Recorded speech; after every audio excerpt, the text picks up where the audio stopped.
In Shattered Vale, there are a lot of good high round strategies you can do. Therefore, to help you determine which one's best for you, I'm going to be putting together the top 5 best high round strategies on this map. And real quick, before I get into number 5, in pretty much every strategy I'm going to be utilising this deadly combination of augments, which is going to give me infinite ammo in the Wunderdwarf, and I'm rarely even going to have to reload it. To do this, you want to make sure that you run Dead Again on Deadshot Daiquiri. As well as this, you want to make sure that you run Critical Eye on Depth Perception. Critical Eye is going to make it so that the Wunderdwarf kills count as critical kills, and that's going to activate Dead Again on Deadshot Daiquiri, which is going to add ammo to my magazine.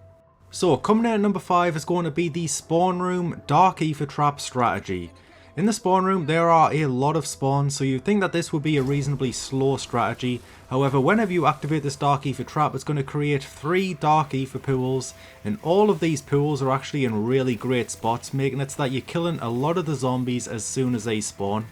Also, the trap lasts about 40 seconds long, meaning that whenever you're in the mid-round portion of your game, there's a very good chance that, like you're seeing right now, one trap activation will get you through the entire round, which is really nice. Unfortunately, there are a couple of downsides to the trap. One is that it doesn't kill parasites, so whenever the trap's on, you're going to have to take out the parasites by yourself. And secondly, it has a 1 minute cooldown, so whenever the trap's on cooldown, you just want to come to the back of the spawn room and pick off all of the zombies with the Wunderdwarf until the trap's recharged again. This is also a very good strategy just to keep in mind too, just in case Treyarch ever adds the Black Ops 4 perk Time Slip into the game, or perhaps just an augment that significantly reduces trap cooldown times, then the strategy will get a lot better. Overall, this strategy is reasonably fast and very safe too, so this is going to come in at number 5. The strategy that I'm going to give the number 4 ranking to is going to be the elevator strategy. A lot of people like this strategy because it is incredibly safe. I would actually say this is the safest strategy to do on this map. It is pretty quick too. In order to get the fastest spawns for this strategy, you need to make sure that you stay inside the elevator shaft the whole time. This strategy also has the added benefit of having a crafting bench nearby too, so you can always keep a mutant injection on your body at all times, and if you have a lot of salvage, you can also start spamming mutant injections inside this location to speed up the rounds even more and make them incredibly safe. I'd say this strategy only has one downside, and that is the fact that the bonus rounds can get a little bit sketchy. The bonus round is a 2 spawn, and it's the 2 closest spawns to the elevator shaft, so they will come at you very quickly. So to make sure that you survive this, I would recommend popping a frenzy guard, or if you really have to, just pop a mutant injection just to get through that round as quickly and safely as possible. Coming in at the number 3 spot is going to be the greenhouse strategy. Now this strategy does have one prerequisite, and that is to make sure that you keep the door at the back of the greenhouse closed in order to have the fastest spawns. When you do this, it is only a free spawn and you can spawn kill all 3 spawns, making this strategy one of the fastest strategies on this map. And it is very controllable as well, given the fact that only one of the 3 spawns can get to you very quickly, and that is the spawn on the right. The other 2 spawns either have to run up the stairs or jump and mantle over the railing to get to you, giving you plenty of time to take them out. As a nice bonus as well, there is also a ammo crate nearby as well, just in case you ever need to top up on ammo. But I'm not going to cover too much more of this strategy, as I have a full strategy guide of this strat on my channel. So if you want to check that out, feel free to check it out, and let's move on to number 2. The number 2 spot is going to be the distillery, and it is very important to mention that you don't open the secret portal through the picture frame right here, as that's going to double the amount of spawns in this area.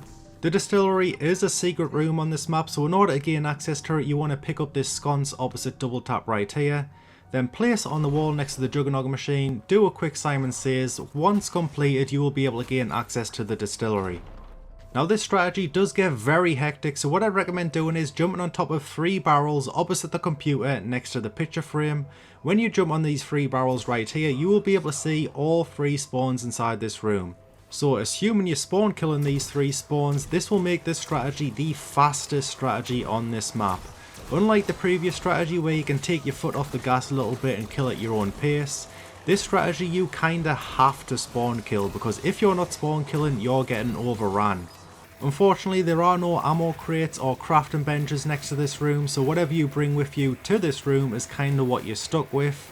Therefore, if you're using the Frenzy Guard field upgrade, what I'd recommend is not running the Frenzy Fire major augment, as that's going to take ammo from the stock and make you chew through your ammo. And then finally, coming in at the number 1 spot is going to be the Doppelgast room.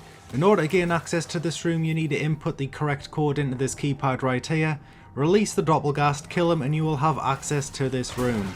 Whilst inside this room, it is only basically a 2 spawn. There's actually more than 2 spawns technically, but they only come from 2 locations.